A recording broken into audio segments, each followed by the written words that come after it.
नमस्कार मित्रांनो, Ashish sir education YouTube channel वर तुमचं सर्वांचं स्वागत आहे. आता आपण ध्वनिदर्शक शब्द कोणते ते बघणार आहेत मित्रांनो. ध्वनिदर्शक शब्द हे जे मी घेतलेले आहेत ते पूर्ण एक्झाम मध्ये आलेले आहेत. हे जर तुम्ही 30 शब्द पाठ केले तर तुमचा 1 मार्क परीक्षेमध्ये झाल्याशिवाय राहत नाही, आल्याशिवाय. तर हे जे शब्द आहेत हे आतापर्यंत परीक्षेमध्ये रिपीट, पुन्हा पुन्हा रिपीट आलेले हे जे शब्द आहेत मित्रांनो, समूहदर्शक ध्वनिदर्शक शब्द. जर तुम्ही समूहदर्शक हा शब्द, समूहदर्शक शब्द याचा व्हिडिओ जर बघितला नसेल तर मागच्या टॉपिक मध्ये मी समूहदर्शक शब्द ते घेतले मित्रांनो, तर ते तुम्ही बघून घ्या. ते पण जे मी घेतलेले आहेत ते पूर्ण एक्झाम मध्ये आलेले आहेत. आता हे ध्वनिदर्शक शब्द, ध्वनी म्हणजेच आवाज, म्हणजेच पक्ष्यांचा आवाज कसा आहे, हत्तीचा आवाज कसा आहे, वाघाचा आवाज कसा आहे, हे पूर्ण प्राण्यांचे किंवा कोणत्याही पक्ष्याचे किंवा झाडाचा आवाज, ढगाचा आवाज, हे जे ध्वनिदर्शक शब्द आहेत हे मित्रांनो परीक्षेमध्ये विचारले जातात. याच्यावर एक प्रश्न एका मार्कासाठी येत असतो, एक मार्कासाठी किंवा कधी ग्रुप डी चा जर तुम्ही पेपर दिले तर 1 किंवा 2 मार्कासाठी हा प्रश्न येत असते. म्हणजे हे शब्द तुम्ही 30 शब्द पाठ केले तर तुम्हाला दुसरे शब्द पाठ करण्याची आवश्यकता पडणार नाही मित्रांनो. तर चला मग आपण बघूया.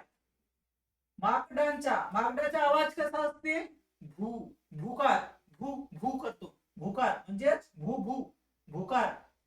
माकडाचा आवाज भूकार असतो, म्हणजे भू भू, तर त्याला भूकार असतो. आता मोराचे आवाज मित्रांनो, माकडाचे आवाज तुम्हाला माहिती आहे, पण मोराचे आवाज आपण ऐकत नाही सहसा. तर मोरांचे आवाज म्हणजे केकावणे.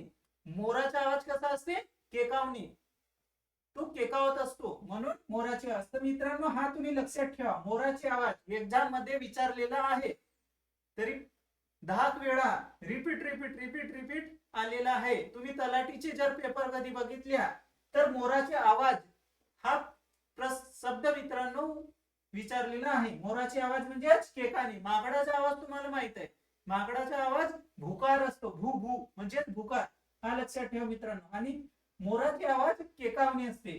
पंखाचा आवाज कसा असते? पंख एखाद्या पक्ष्याचे पंख फडफड फडफड असते ना, त्याचप्रमाणे म्हणजे पंख्याचा आवाज कसा असते? फडफडाट, फडफडाट, पंख्याचा आवाज फडफडाट. हा पण तुम्हाला लक्षात राहील मित्रांनो.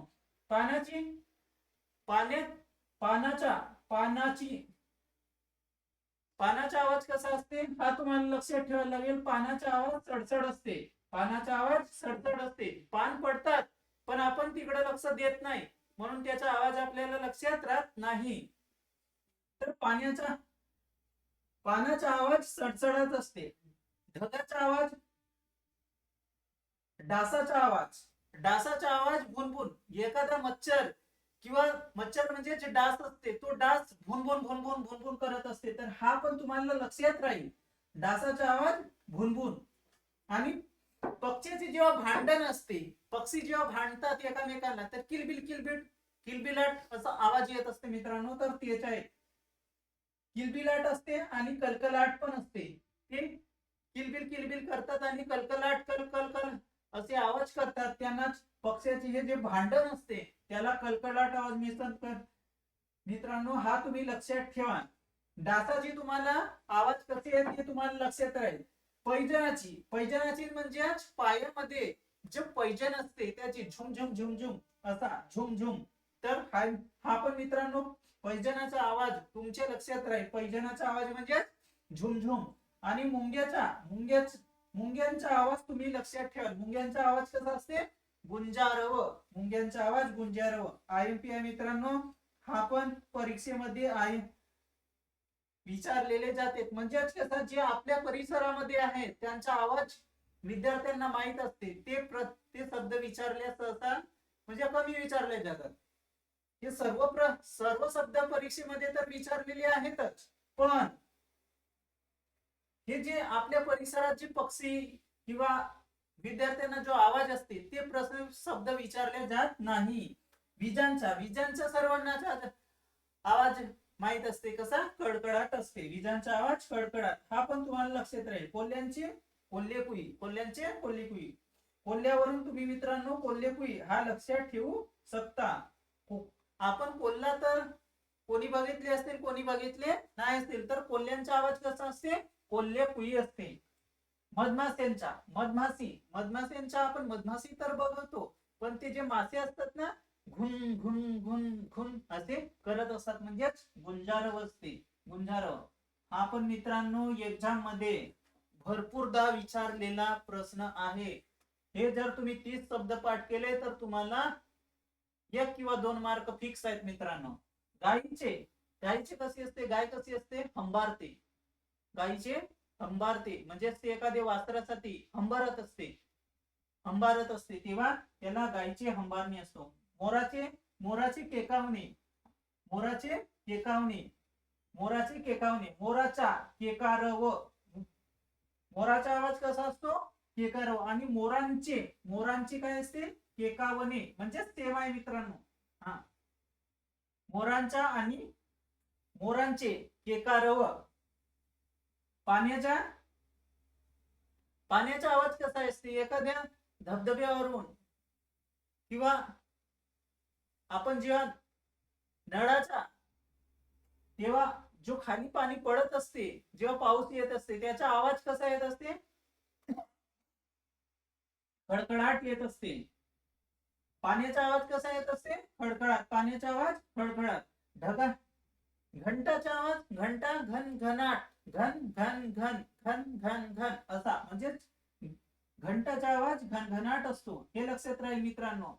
जे मी तुम्हाला राईटिंग करतो ते तुम्ही लक्षात ठेवा मित्रांनो. हंसाचा तेवढा आपण आवाज ऐकत नाही, तर हंसाचा आवाज काय असते, कलरव असते हंसाचा. हा पण मित्रांनो भरपूरदा एक्झाम मध्ये विचारलेला आहे, कलरव. बेडकाचे डरावणे, बेडकाचे कसे असते, डरकळते बेड किंवा डरावणे. तर मित्रांनो बेडकाचा हा तुम्हाला लक्षात राहील, कारण की बेडक आपण जेव्हा पावसाळ्यामध्ये तो डरकाळतो, तेव्हा त्याचा आवाज आपल्या लक्षात राहते. विजांचा पण कडकडाट, हा पण मित्रांनो तुम्हाला राहील. विजांचा आवाज कसा असतो, कडकडाट असतो. हा मित्रांनो डबल एक्झाम मध्ये 4-5 वेळ भरपूरदा विचारलेला आहे, म्हणून हा मी इथं डबल लिहिलेला आहे. विजांचा आवाज कडकडाट, विजांचा आवाज कडकडाट. आणि कोंबड्याचा पण तुम्हाला आवाज लक्षात राहील, कारण की आपण कोंबडे खात असतो, आपल्या घरी असतात. तर तो आरवणे, आपण सकाळी म्हणतो की कोंबडा आरवला, 4 वाजले की कोणते गावामध्ये कोंबडे आरवत असतात. तर जेव्हा घरचा कोंबडा आरवतो, त्याचप्रमाणे हे कोंबड्याचा आवाज आरवणे आहे मित्रांनो, ते राहील. पण तुम्हाला घुबडाचा कसा असते, घू घुतकार असते, म्हणजे घू घू असा करत असते मित्रांनो. तर हा तुम्ही लक्षात ठेवा, घुबडाचा आवाज घुतकार असते. त्याच्यानंतर बांगड्याचा आवाज कसा असते, बांगड्याची आठवण आणून बघा. बांगड्याचा आवाज किनकिनाट असते, किनकिन किनकिन वाजतात. तर बांगड्याचा आवाज किनकिनाट असते. रक्ताचा भडभड भडभड, रक्ताचा आवाज आपण ऐकत नाही, कारण की रक्त थोडा निघते, पण त्याचा आवाज तुम्ही मित्रांनो हा लक्षात ठेवा. रक्ताचा आवाज भडभडाट असते, भडभड. आणि कावड्याची कावकाव असते, कावड्याचा आवाज तुम्हाला लक्षात राहील. हत्तीचे चित्कारणी, हत्तीचा आवाज तुम्ही लक्षात ठेवा मित्रांनो. हत्तीचा आवाज चित्कारणी असते, कारण की हत्ती आपण बघितलाच नाही, कोणी पण त्याचा आवाज आपण सहसा बघत नाही, म्हणून हत्तीचा आवाज चित्कारणी असतो. हा पण एक्झाम मध्ये विचारलेला आहे. ढगांचा गडगडाट, हा तुम्हाला लक्षात राहील. नाण्याचा कसा आहे, नाणी आपण चिल्लर पैसे पकडून सन्या नाण्याचा असा आला तर छनछन छनछन वाजतात, म्हणजे छनछनाट आहे. बांगड्याचा किनकिनाट, बांगड्याचा आवाज पण मित्रांनो विचारलेला आहे. रक्ताचा भडभड, रक्ताची आवाज भडभड.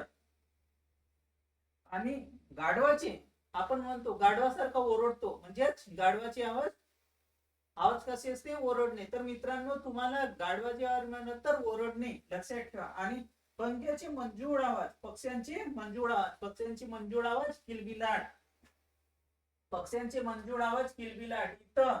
आणि पक्ष्यांचे पक्ष्यांचे भांडण मित्रांनो कलकलाट होते. आणि पक्ष्यांचे मंजूळ आवाज, पक्ष्यांची मंजूळ आवाज किलबिल, आणि भांडण भांडण कलकलाट कलकलाट. हे आहेत मित्रांनो 30 शब्द. आणि हे 30 शब्द परीक्षेमध्ये पुन्हा पुन्हा रिपीट झालेले आहेत. एकदा बघून घ्या मित्रांनो फास्ट मध्ये. माकडाचा भुकार हे लक्षात राहील तुम्हाला. मोराची केकावणी हा तुम्ही लक्षात ठेवा. पंखाच्या फडफडाट, पानाची सडसड, डासाची भुणभुण हे लक्षात हेही राहील. पक्ष्यांचे भांडण म्हणजेच कलकलाट, आणि पक्ष्याचा मंजूळ आवाज किलबिल असतो मित्रांनो. पैजणाची झुमझुम ही राहील. मुंग्यांचा गुंजारव आणि विजांचा कलकलाट, कोल्ह्याची कोल्हीकुई. मधमाशांचा गुंजारव हा तुम्ही लक्षात ठेवा मित्रांनो. गायीचे अंबरणे आपल्याला लक्षात राहते. मोरांचे केकावणी हा तुम्ही लक्षात ठेवा मित्रांनो. मोरांची केकावणी जर तुम्हाला तुम्ही मोराचा आवाज ऐकले नसेल तर. पाण्याचा आवाज कसा असतो, खडखडाट असतो. घंटाचा घनघनाट, हंसाचा कलरव आणि बेडकाचे डरावणे, विजाचा कलकलाट, कोंबड्याची आरवणे, घुबडाचा भुतकार आणि बांगड्याचा किनकिनाट, आणि रक्ताची भडभड, कावड्याची कावखाव, हत्तीचे चित्कारणी आणि ढगाचे गडगडाट, नाण्याचा छनछनाट आणि बांगड्याचा किनकिनाट. तर रक्ताची भडभड हा मित्रांनो तुम्ही लक्षात ठेवा. रक्ताची भडभड हा मित्रांनो भरपूरदा एक्झाम मध्ये विचारलेला आहे. गाढवाचे ओरडणे आणि पक्ष्याचे मंजूळ आवाज हे आहेत मित्रांनो परीक्षेमध्ये वारंवार विचारलेले शब्द, ध्वनिदर्शक शब्द. जर मित्रांनो तुम्ही हे केले तर तुमचे 2 मार्क फिक्स आहेत. जर तुम्हाला याची स्क्रीनशॉट घेत असाल तर घेऊन टाका, किंवा जर तुम्ही आपल्या बुक मध्ये नोट केले तर त्याच वेळेस तुम्हाला मित्रांनो लक्षात राहून जाते. म्हणून स्क्रीनशॉट न घेता तुम्ही नोटबुक मध्ये नोट करत राहा, लिहत जा. जेव्हा लिहितो आपण तेव्हा आपल्या माइंड मध्ये लक्षात राहते. म्हणजे तुम्हाला पुन्हा वाचण्याची आवश्यकता बघणार नाही आणि पडणार पण नाही जर तुम्ही हे स्क्रीनशॉट न घेता नोटबुक मध्ये नोट केले तर. जर मित्रांनो आशिष सर एज्युकेशन युट्यूब चॅनलला तुम्ही लाईक केले नसेल, सबस्क्राईब केले नसेल तर लाईक करा आणि सबस्क्राईब करा आणि आपल्या मित्रमैत्रिणींपर्यंत शेअर करा. धन्यवाद मित्रांनो. स्क्रीनशॉट घेऊन टाका.